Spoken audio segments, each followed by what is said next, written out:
Hey everyone, happy we're almost to September moment. We're like 2 weeks away.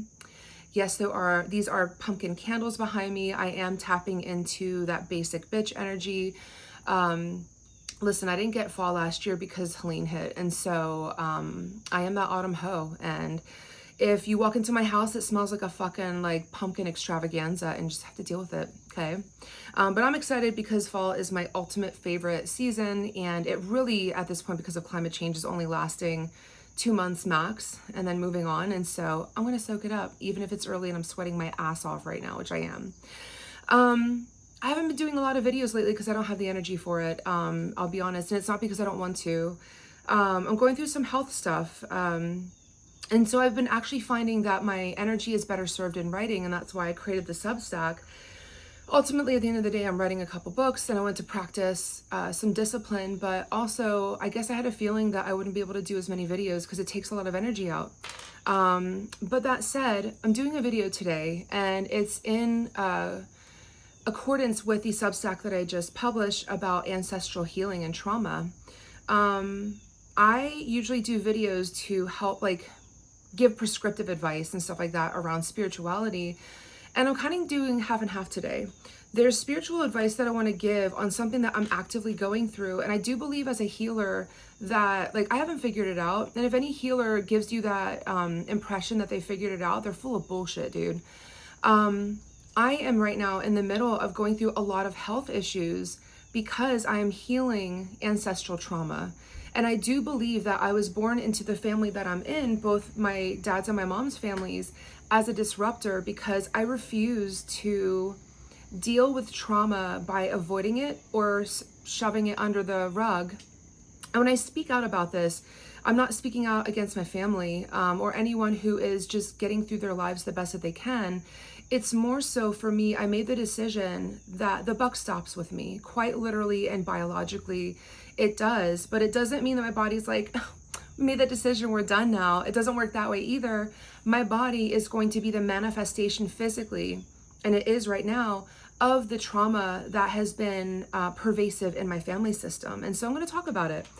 If ancestral trauma is real, then so is generational healing. And that's kind of where I'm at right now, because believe it or not, and this is something I talk about a lot with my clients, we are born into the family system. We choose which soul family that we're going to be immigrating into, and also the life reality too, for a reason. And a lot of times we are there to heal a system. And when you heal a system, I would call you and me a disruptor. We are the disruptors. And if you're there to perpetuate it, then you will probably do that and then come back as a future, ancestor, if you will. But you'll come back as someone who is a descendant of that ancestor to fix the thing that they broke. And so that said, pain travels through family until someone's ready to heal it. And then at that time, they're going to do the work to make sure that it heals and it ends with them. Now, a lot of times when I work with clients, I look at, my psychic side looks at the narratives and stories that they're taught about themselves, but I also look at the traumas that they're carrying through their family system, and they still carry in their day-to-day lives. And a lot of times if we have a father wound, as a woman, as a feminine, or I don't believe in, by the way, heterosexual relationships being the norm, by the way, but just if you have a father wound, as anybody, chances are that you in your relationship patterns choose partners that are emotionally avoidant or struggle with addiction, all those things. If you have a controlling mother, you will find a partner that is extremely controlling and emotionally immature, and unevolved.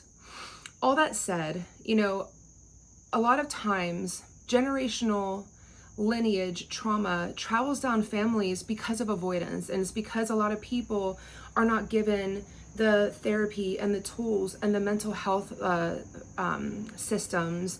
They're not given emotional support to choose healthy partners, to choose healthy, make healthy decisions for themselves.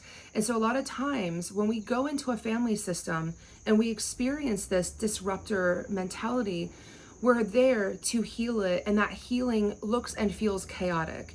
In my last Substack, I talked about how you could diagnose if you're going through generational trauma, if you're the disruptor. And then also I teach you how to do the traumagram.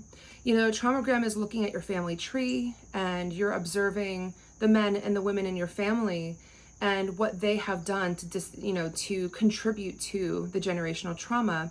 You usually are able to define a disruptor. And it's really funny, like the way that usually looks is that if you're looking at your family tree, and if you notice that there's like a spinster, like a woman who doesn't procreate or she doesn't marry, and if you know that she lived her best life and did her thing, chances are you're meeting a disruptor in your family because she took the time, or he took the time. It happens very rarely on the masculine side, but she took the time to look at the family system and be like, I'm okay. Like, I'm not going to continue this bullshit. I'm just going to go out and live my life and be free in the way that my mother never could, or my grandmother never could. That's usually a disruptor.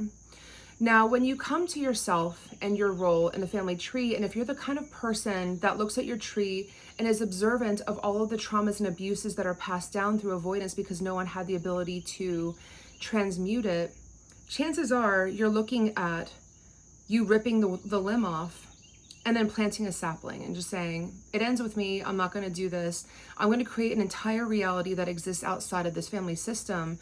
Know that you're not abandoning people. You're actually choosing to be the disruptor. And if you choose to procreate, that any kids that happen after that, like any ancestors, descendants that happen after that, are not going to be experiencing the same trauma. Now, going back to symptoms and what this looks like, with myself and what I'm going through, this is something I opened up with in my Substack, is I was diagnosed with fibroids and endometriosis in my womb space in December.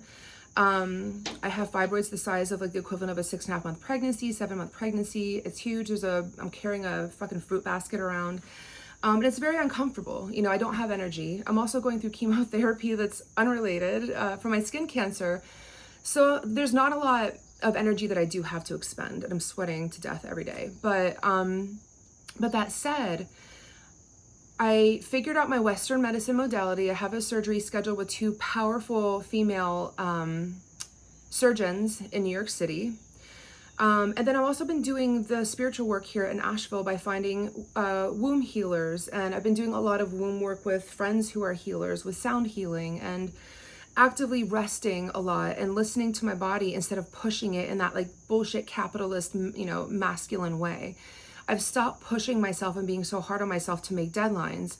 And it's been really struggling because I come from the corporate world where I used to work effortlessly 80 to 100 hours a week, and I would ignore what's happening in my body. And this is a manifestation of that.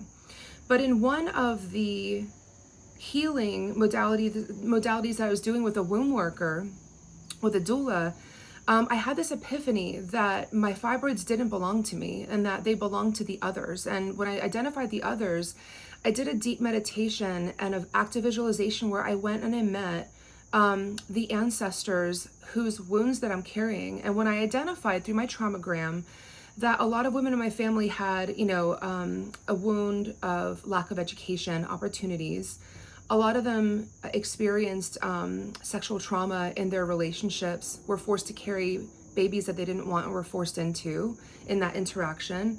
A lot of women were suppressed, stuffed down their desires, forced to birth work. It's like be at home, like carry everything because they had a partner that wasn't present or was cheating on them. Like there was a lot of dysfunction when I look back in my family system. And I identified 4 ancestors who stepped forward in the active visualization, who said, Krista, you're carrying our trauma. And then they pointed to a living relative whose trauma I was carrying as well, my grandmother. And she, I think out of anyone, has the most amount of trauma.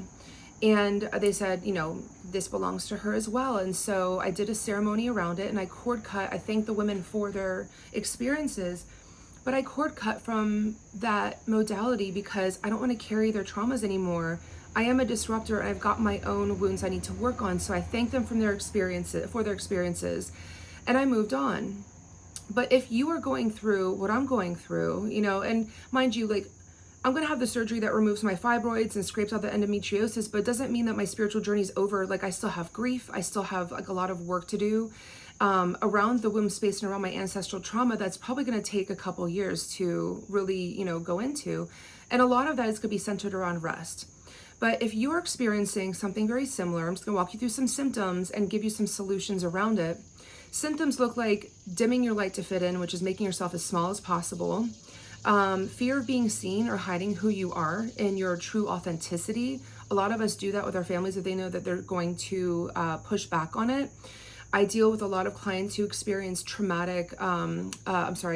religious trauma. And so a lot of their family systems are still pushing down a patriarchal system that is built from a power without instead of within on them. And so the abuse comes in the form of judgment, lack of self-worth, love. I'm looking at my notes. And then also your divine and feminine and masculine energies being imbalanced. So I'm going to repeat that. Your divine masculine and energies are imbalanced. And what that looks like is addiction and codependency. Where do you start when you're experiencing all of those things, right? And it also could be in the form of a physical trauma in the way that I'm dealing with as well. If you have womb trauma, that counts. If you have throat trauma, if you have, a lot of women have digestive issues. I kind of break them all down on my Substack. So if you haven't read that, strongly recommend it around this section. But where you start is you start with a traumagram. Like you of course you take care of your physical symptoms, but you look at your trauma tree and you're like, where is all this coming from, right? And why am I the disruptor? And you really do look at the work that you need to be doing. You look at the wounds on both sides, your father and your mother, and you kind of know where to start. How is that manifesting in your life? And what system in your body physically is reacting from it? Solutions. As a disruptor, you're not here to reenact your family's story, you're here to evolve it. And that even includes if you have to leave people behind in your family out of love and respect, but for more respect in your healing, it looks like that when you're evolving the story. So the first thing that I would recommend, that you look at is evolving your spirituality. Like when you look at the religious system and the spiritual system that you were born into, if it involves a power without instead of within, meaning that if your godliness exists outside of you and you were born dirty and you have to relinquish that reality and give your power to something else, chances are that's the first place you need to do the work, is to relinquish that and say, I'm taking back my power within, however that looks for you spiritually. Healing modalities, I would also look at what did your ancestors going back 500 to 1,000 years, predating a patriarchal reality, how did your ancestors heal? How did they incorporate rest into the seasons? I'm going to look at my notes. Whatever modality helps you reattach to your wild feminine. This looks like rage, sensuality, embodiment, power, intuition, and magic. You need to give a voice to what's been forced into hiding. And then honor your anger, shame, and disgust for the system built to keep you from your feminine power. This could look like many things, and it can look like the biggest woo-woo shit that you've ever seen in your life, and it could look very normal as well, right? It could look like sleeping, resting, saying no, putting boundaries around your family and your friends as a disruptor, looking at your relationships with curiosity, and untethering from people who are toxic. It can look like a billion things, but it's all up to you, okay? It starts with you. But the more that you heal, I will say this, the more that you will feel rage, disgust, you will feel sensual, you may have these feelings bubble up in you that are very contrasting. Embrace them all.